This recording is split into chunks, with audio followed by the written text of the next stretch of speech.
UDL in Action podcast wishes to acknowledge First Nations peoples in Australia and across the world whose songlines transverse the globe. We pay respects to their elders past, present and emerging, whose cultural traditions inspire and continue to educate. Hi everyone, and welcome back to the UDL in Action podcast, where we talk inclusion, innovation, and the everyday impact of universal design for learning in real classrooms. I'm your host, Rebecca Rosenberg, and it's great to have you with us for episode 3.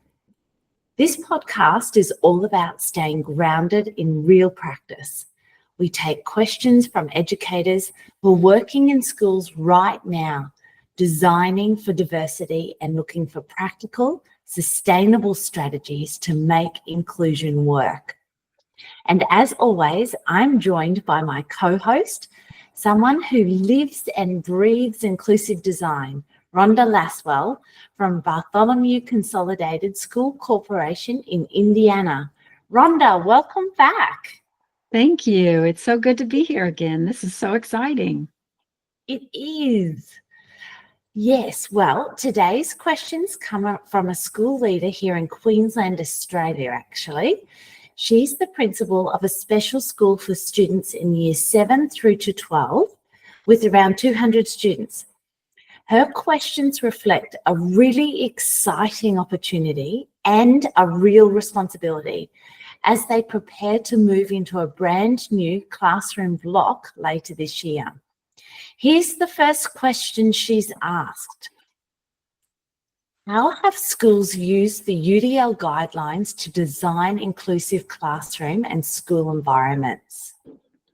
Oh, that's a great question.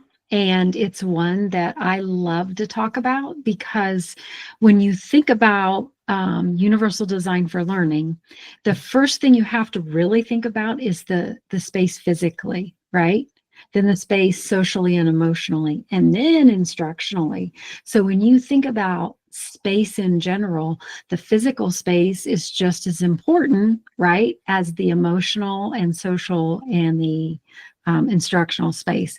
So in our classrooms, we have had a lot of teachers really buy into and utilize very effectively flexible seating, just to start with.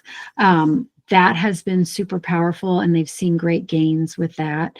Also embedding within that flexible seating some options for self-regulation, right?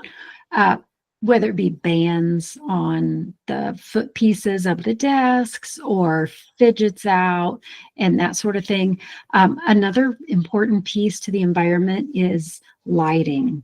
And I know that it's often fluorescent lighting that we utilize in large spaces like schools and, hospitals and those sorts of things. But if you can, and it works out, anytime you can rely a little bit more on natural light, little lamp lighting, or just going to the store and getting some pieces of cloth and draping that in the ceiling over some of the fluorescent lights. I know in a lot of our buildings, you can flip one set off and you don't have to have both on, so it's not so acoustic to making you feel like you're going to jump.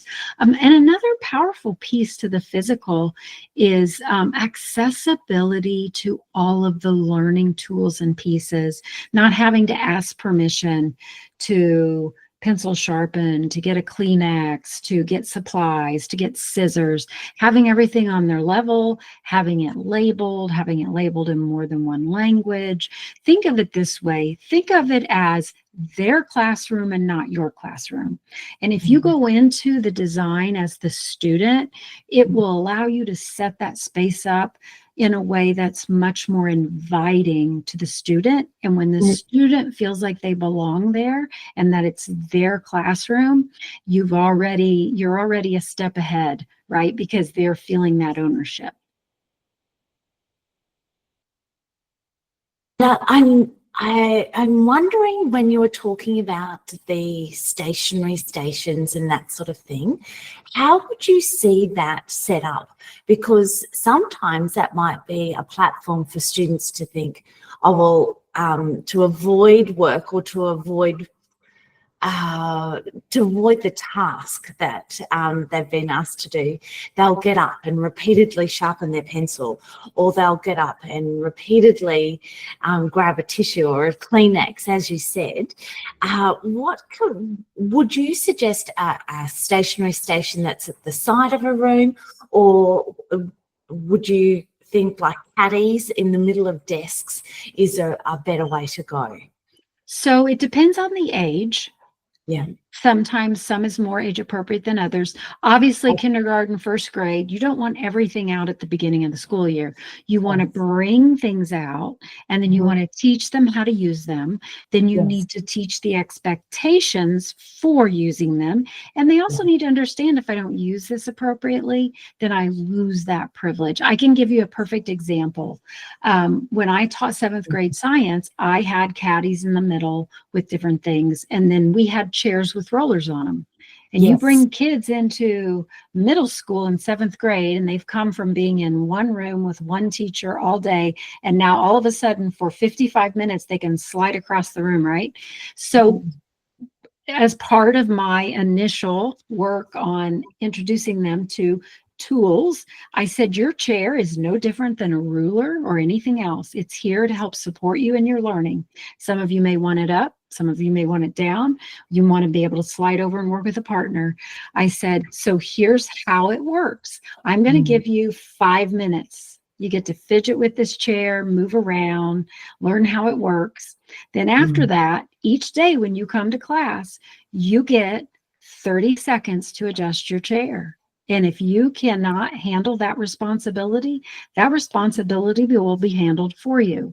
And I can honestly tell you, I never had any issues with individuals in the chairs after that. I said, quite honestly, the benefit to you is, you're on wheels, you can move your chair quietly, it's easier to move it. We're going to be doing a lot of partner work in here and small group work.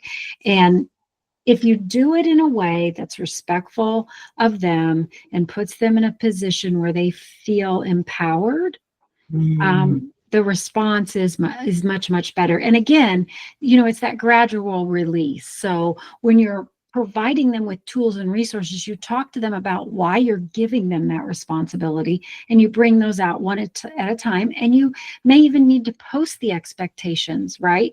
You might, and if you have some abuse of some privileges, you might just say, you know what, you're gonna get one chance a day to sharpen, or you're going to get 2 opportunities to get up and get Kleenexes. Or if you're getting up to get Kleenexes that often, maybe we just need to put a Kleenex box on your desk. Is that what we need to do? And just have that conversation. That's great. So it's basically, again, those expectations are very clear, but giving the students responsibility, giving the students agency as to how they respond within those boundaries. And in the process, they're learning skills and strategies that they're going to use beyond the Year 7 classroom. I love it. That's great. And I also loved the way you said walking into a classroom and thinking about the classroom being a safe space, a place where students are going to learn, in that. So you're shifting the lens from how the classroom is necessarily going to look from your perspective as a teacher to how is this going to look and feel from a student's perspective, and maybe even taking a number of students into consideration when setting up the classroom as well. Would you say that? Would you say that's the perspective that you're encouraging? Absolutely. And to take that one step further, we have teachers who will sometimes say, I paid good money for that. Those are my supplies, right? Mm. And you have to flip that and you have to let them see these are your supplies. This is your classroom. If you misuse something, then you're really disrespecting your peers and you're taking away something that you had as a resource. Allowing students to learn and have natural consequences is actually the kindest thing you can do for them, because you're teaching them empathy, you're teaching them responsibility, and you're teaching them to think actually about someone other than themselves. And when you put yourself in a position of confrontation, you're basically inviting the battle. And instead of inviting a battle with the student, allow them to see that you're not in that it's between them, their peers, and what's available to them. And that removes you from the equation. Excellent, excellent. And the last thing I just wanted to make comment on in response to your answer, your original answer, is lighting. I've just, when I came to BCSC and saw the different use of lighting in the classroom and how calming it was, I loved the cloth over the fluorescent lights, and I love the use of fluorescent lights, but not all lights on at once. And then in lamps were just a really soft, inviting space for students and for me to walk into as a visitor. But the fairy lights around the edge of the whiteboards, probably one classroom context that I'll always remember is that students were working really intentionally, and they were focused on a maths problem that, and I can't remember the exact equation or the actual task that they were doing, but I know it was maths, and I know it required strategy and mental computation. But around the edge of that whiteboard with the maths equation on, or the maths problem on, were these fairy lights. And it was just really, really gentle and kind. And the students were focused. They were focused, they were on task. And when speaking with you and the teacher at the time, they would, it was just a really focused context. Yeah, I think the lighting's powerful because it softens the environment. You know, it feels less sterile and utilitarian, and it almost feels more like home, of course. You know, you wouldn't go home and turn on overhead fluorescent lights and sit in a hard desk for 8 hours to work on things. You would never do that at home. So we really shouldn't expect students to do that at school.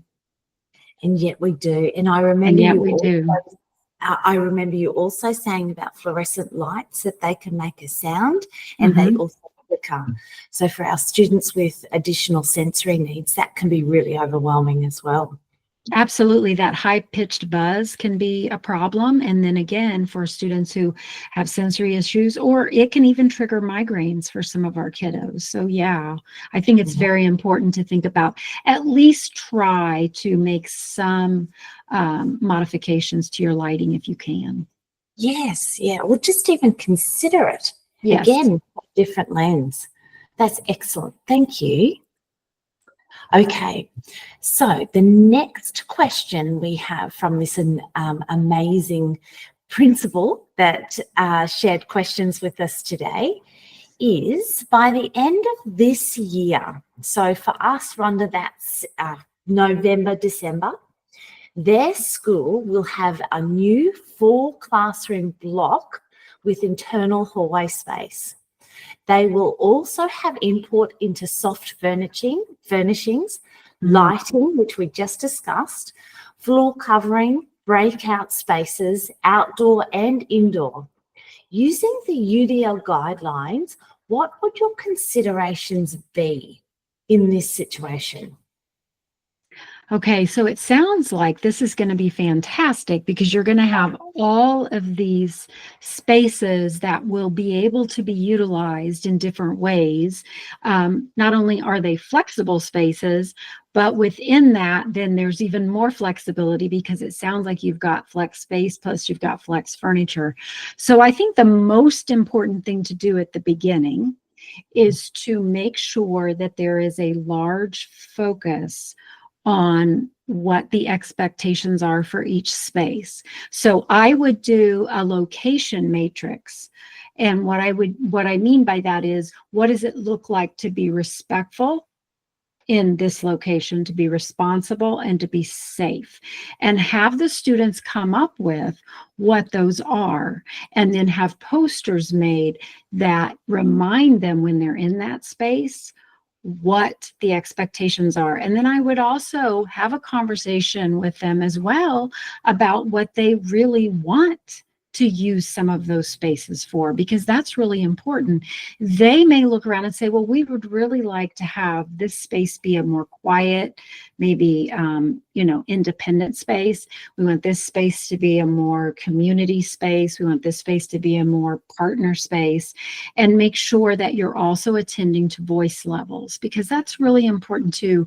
And make sure those voice levels are posted in those spaces so that everybody has a clear understanding of what those expectations are. I've actually witnessed, and this was phenomenal, third grade classroom. I had brought a group of people in to observe a learning environment, and the kiddos were all working independently at their own stages on a little menu that they had to go through their language arts. And some of our guests were walking around, and certainly there were conversations because you were allowed to be on like a voice level 1. But a third grade student got up, went over, flashed the lights twice, and everybody got quiet. And she said, "Excuse me, could we bring it back down to a voice level 1?" That right there is the epitome, right, of agency and being able to advocate for yourself. But she knew what the voice level expectation was during that time of working, and she was able to redirect everybody back to that, and everybody did. I mean, they were very respectful of that. So I think defining the spaces, what you want them to be, defining what the behavior expectations are for each space, and then defining those voice levels is going to be really, really important at the outset. Oh, I think that's so insightful and wise from the outset. So again, each space, each room has a specific intention, has a specific goal. And once that's determined, then everything else flows. Absolutely. And you can even have behavior expectations for different pieces of furniture as well. I know in some of our classrooms, there's 4 or 5 maybe different seating options, and the expectations for those are listed. Certainly you have to do more of that at the beginning of a school year than you do at an end or when a change happens. And it's always good to do reminders and boosters at the end of breaks when you've been off on holiday. But it's something important. We can't assume that everybody knows what we're thinking the expectation is, but we also can't assume that everybody knows how to utilize certain resources, and seating and furniture is one of those things. And when kiddos get new things, right, I mean, they're wanting to try them out. It's also good to give them the opportunity to get the wiggles out with some of this stuff, right? Like I allow the kids to kind of, you've got some time here to mess around with this chair, figure out how it works, slide around, give them a chance to get that. We want them to be curious. We don't want to punish them for being curious, but then we also want to teach them to be responsible and respectful. And so giving them that opportunity to kind of get the wiggles out too at the onset is always good too. That's fantastic. Can I ask, when it comes to sound in a room, what kind of things do you feel should, like with lighting, we're considering the intensity of the lighting. With sound, are there certain things that we can do in rooms and spaces so that it's easier to hear, or there's not as much reverberation or echoing and that sort of thing? Are there things to consider from the get-go? Well, yeah, I mean, anytime you're dealing with softer materials, whether it's the furniture softer or there's some sort of fabric that softens the sound, that's very, very helpful and valuable. But also, too, voice lift systems are really popular, and I think pretty much every classroom within our school district has that option. Not every teacher uses the voice lift system, but Mhm. that picks the voice up and just brings it up a little level. And it's really important for several reasons. One is it makes the speech and the speaking a little bit crisper and clearer for everybody in the room, right? It's not just the kiddos at the front. Mhm. And we may have students who may have a mild hearing impairment. They may not know it. You may have a kiddo with an ear infection who maybe not isn't hearing as well. The other thing that I love about voice lift is that you're able to get attention without doing the teacher voice. And I cringe when I hear people say, "Oh, I don't need a microphone. I have a teacher voice." The issue with that is you are raising your voice, and I know you're doing it in a way just to get attention, but raising a voice can be a trigger for kiddos, especially kiddos who come from trauma. And you are Mm. immediately dysregulating kids if you raise your voice like that, and Yeah. they're seeing that as an argument or as a yelling.